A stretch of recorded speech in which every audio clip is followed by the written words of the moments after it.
Hey everybody, Spider here, the Fight Car Podcast, coming to you once again. I'm on location today at the Ohana headquarters here, being joined by Coach Greg and Nick Whitehead, man. Gentlemen, how are you guys? Doing well, Spider. How are you? Man, I'm doing great, bro. I just caught some action of you earlier, man, so I appreciate you giving me a few minutes, be able to catch some photos.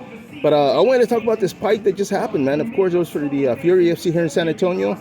And, of course, going into this fight, Nick, your opponent, his brother had a name. Curious, man, was that any pressure on you?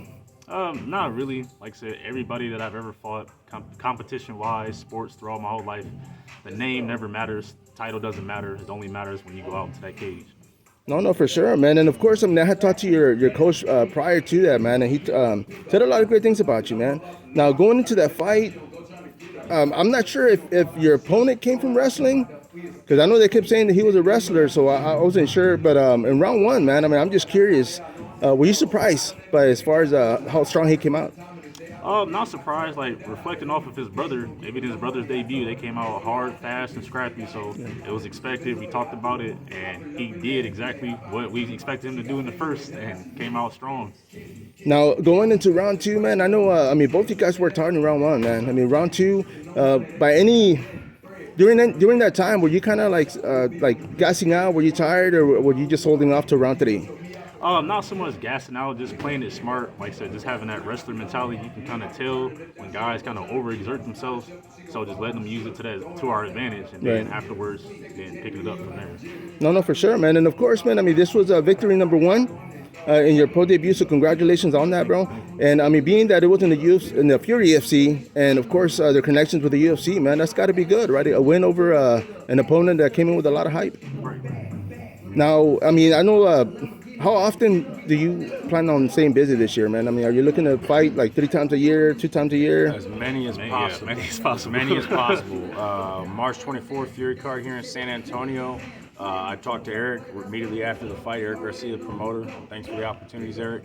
To get him onto that card as well. No, you see, and I was going to ask about that because, of course, that's going to be a UFC weekend, man. So the whole, San Antonio is going to be buzzing, bro. So, of course, from what people are saying, I'm sure UFC fighters are going to be there. I'm sure, Mick Maynard, of course, being from Houston, is going to be there as well as maybe even Dana White, man. Who knows? But any pressure? If you get on that card, man, are you going to feel any pressure going in, or are you kind of used to the grind? No pressure at all. I work with world champions, world-class Brazilian practitioners every single day. So the work, it's more nerve-wracking than training with these guys every day versus my opponents, because I know what they're capable of. At any given time, like 6 o'clock jiu-jitsu class, we may have 4 or 5 world champions in jiu-jitsu on the mats. We got a world champion Muay Thai standing on the other side of the gym right now. Oh, yeah. We have Mil Costa, who's getting them ready for that fight as well. He's a 2-time world champion, 2 different smaller promotions, and then he just got into the UFC as well. But Nick was his main sparring partner. Oh, nice, all man. that stuff. So it was really good. So yeah, he gets a lot of looks at a lot of killers every single day. No, for sure. And of course, going into this fight, man, how much weight did you have to cut, man? Let me ask you that. Going into this fight? Yes. Around, I would say 30, right? 32. Oh, damn, and of course, that was like within the few months, or within the... Oh, okay. And come fight week, how many pounds? Maybe about 10.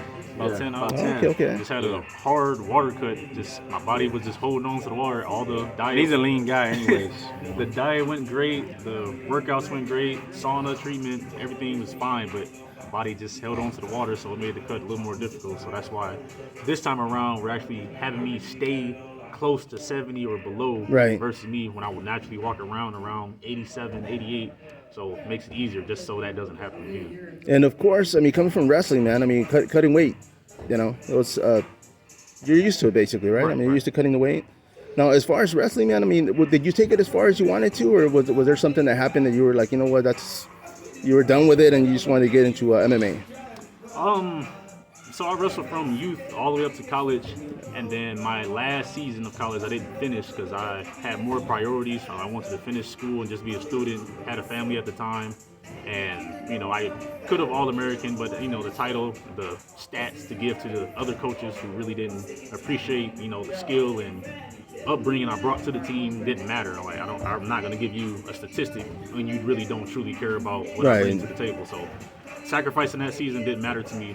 But going forward, when I actually had time and no obligations to the sport, wasn't worried about losing my scholarship, then I got a chance to dive into the MMA world like I wanted to. No, nice, man. And of course, I mean, coming from wrestling, man, I mean, is there did you feel like that gave you a second, like as far as maybe like a one up on everybody else coming into the MMA world? Oh, most definitely. Like I said, even when I do jiu-jitsu classes, a lot of people think I'm higher belted than I am, when really it's just the wrestling. No, yeah, strong base and all that good stuff that comes with it, man. Translates. So now I'm taking more time to really understand jiu-jitsu and get better and work on getting my actual blue belt and having the concept of jiu-jitsu versus just being an athlete and sticking to my wrestling. And don't let him fool you. He's a white belt, but he's subbing everybody. No, you see, and I saw that earlier, and I was like, damn, he's a white belt. No, he's subbing some high-ranking dudes. No, some for really sure, good guys man. that are active competitors, IBJJF, all that stuff. So he's good. The position is there. Position before submission, that control before submission, he's got it. No, for sure. And of course, coach. I mean, what's the hardest thing to have to get through him, man? Like, let me ask you that, bro. Nothing. This guy is a workhorse. Here's what I'll tell you about Nick Whitehead. You tell him to do something, he'll go do it. Nice. I can show him a move. He's one of these savants, and I've only dealt with 3 in my entire lifetime and my entire career as a coach. All the way from Michigan, working with pro boxers, pro Muay Thai fighters, jiu-jitsu competitors, coaching high school wrestling. He's an absolute savant. I tell Nick to do something. I show him a technique. He can literally go and apply it in live sparring, immediately following. And he'll do it on demand. And he can do it more than once. We'll work a combination, a particular setup, something like that, and he will go and hit that 4 or 5 times in a single round against somebody who maybe even already knows it. And I've already told him this is what he's trying to work, give him a little bit of difficulty. I want you to step this way, and he will adjust and make the movements that he needs to. He's a very intelligent fighter. No, for sure, man. You see, and that's one of the things that I've been covering mixed martial arts for over 15 years, and that's one of the things I've noticed, man. A lot of fighters, they don't listen. They won't listen, or they get into not argument, but just as far as with the coaches, and just kind of like, I'm not gonna do that today. Yeah. But I mean, egos will stump you real bad. They'll stunt your growth. They'll stunt your progression in the sport. They'll stunt your learning. The beautiful thing about here at Ohana is nobody has an ego. From the lowest fighter, the newest guy joining, to Nick, who's a pro, to Loham, he's an absolute professional. Washi Tai, our Muay Thai coach, the world champ, all the way up to Professor Yarrington, multiple-time world champion Jiu-Jitsu. That guy is still a student. We're all still students, and because of that, we're all still humble, and we're all still willing to grow. And that, I think, is what separates Ohana from a lot of other places. Nobody has an ego. I don't know what I don't know, and I'll be the first one to tell you. If there's something that I'm not sure, like how Nick should get out of it on the ground, per se, I'll go to Loham, or I'll go to Professor Yarrington, or I'll go to one of the other high-level Jiu-Jitsu guys, and they'll fix it. We have that at our fingertips, so we don't have an ego about it. No, for sure, man. And of course, I saw some higher ranks mopping the floors earlier, so that just goes to show, right? Everybody gets humble, bro. Everybody. And then, as far as training, man, I mean, what does it consist of? I mean, when you put them through the ringer, man, what are you guys training on, like, throughout the day? So, cardio is never an issue with Nick. He's the guy who pushes everybody in the classes. I mean, he's the one who drives the pace for the class for the most part. He rises. He brings everybody up. He makes everybody rise. As he rises, we all rise. And so he's really good about that. As far as putting him through the ringer, man, I mean, we do sparring twice a week. So on Wednesdays, we do our Pohada sparring. We get all the top-level Muay Thai competitors, pro and amateur alike. They all come out here, and we all run a Shark Tank. And he'll get in there, and he'll go with all of them. He'll rotate through all of them. When we do our MMA sparring, to give you an idea, before the last one that we did, his last heavy sparring, he already did 1 hour of Shark Tank with the wrestling team. Okay, just him stuck in the middle, fresh guys every single round. Then he did 30 minutes straight, no breaks, with a fresh guy every 3 minutes for MMA. Then he did 20 minutes straight, just straight jits with some of the best jiu-jitsu guys I have in the gym. 20 minutes straight. When he was done, he still bounced around his toes like, come on, let's get it. And everybody else is gassed. Yeah, who's next? So, yeah, it's hard to put pressure on him because he's so composed. And I think that's the biggest thing about Nick and why his cardio is the way it is he's a diamond. The more pressure you get him, the more he shines. No, definitely, man. And as we apply that pressure, he just keeps his composure. If anybody does ever land something hard on him, he's one of the most elusive guys in the damn gym. But if anybody ever does land anything hard on him, he doesn't go back and like lose his composure, lose his cool, and gets angry and stops thinking. He just thinks, how did you get me with that? And how am I going to get you now? No, so for sure, man. He's always progressive.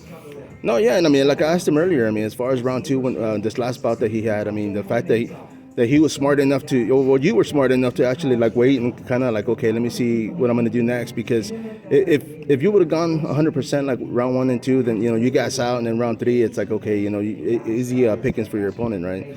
Now, I mean, coming from wrestling, man, once again, of course, I mean, the grueling workouts, if it wasn't for MMA, what would you be doing, man?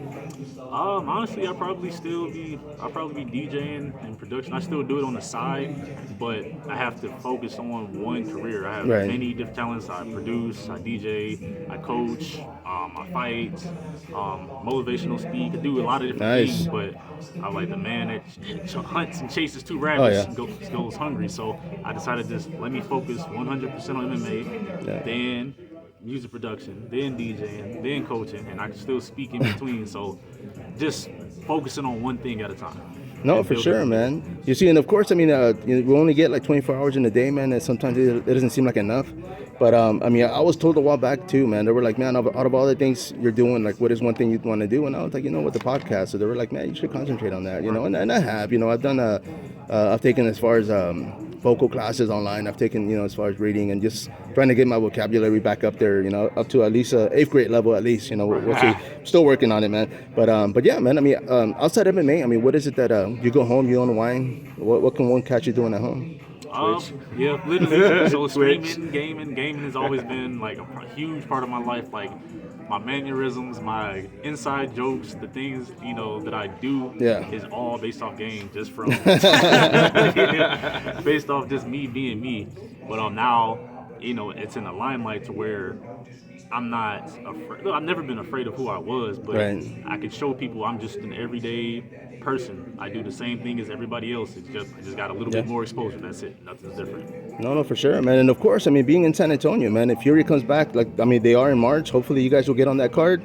And anybody you want to fight, man, or is it just whoever, you know, they give you names and you're just going to pick one and go from there? Yeah, pretty much whoever they put in front of us. Yeah, we're good. Well, here's the deal. We don't... My philosophy as a coach is I want everybody to be a Mayweather. Right. Floyd Mayweather never trained to fight anybody. And everybody trained to fight Floyd. Oh, yeah. So I want my guys to be as versatile as they can. Nice. They can overcome any fire that gets thrown at them, and they'll come out on top. If somebody's got better jiu-jitsu than us, they'll be hard pressed to figure that out. Right. But if they do, do they have the wrestling? Do they have the scramble? Can they keep that pace? And if they got us beat on the ground, can they keep the pace on the stand-up? Right. And if they got that, can they beat us on the cage? So there's always another avenue to get out of it. And, you know, we're really good at data collection right out the gate. As soon as the fight starts, that's a big thing for us is we collect data. We see what our opponents are doing. We don't react to what they do. We read what they do. Right. And then we can start to determine what their next step is. Right. We're just playing chess the whole time. Nice, man. And of course, man, I appreciate the time, gentlemen. Any last words, bro? Nick, first off, I mean, anything you want to say, bro? So, Nick, you can call me that, but official paper documentation, please put Nicholas. Nicholas, is my name, there you go. You can call me Nick, it's perfectly fine.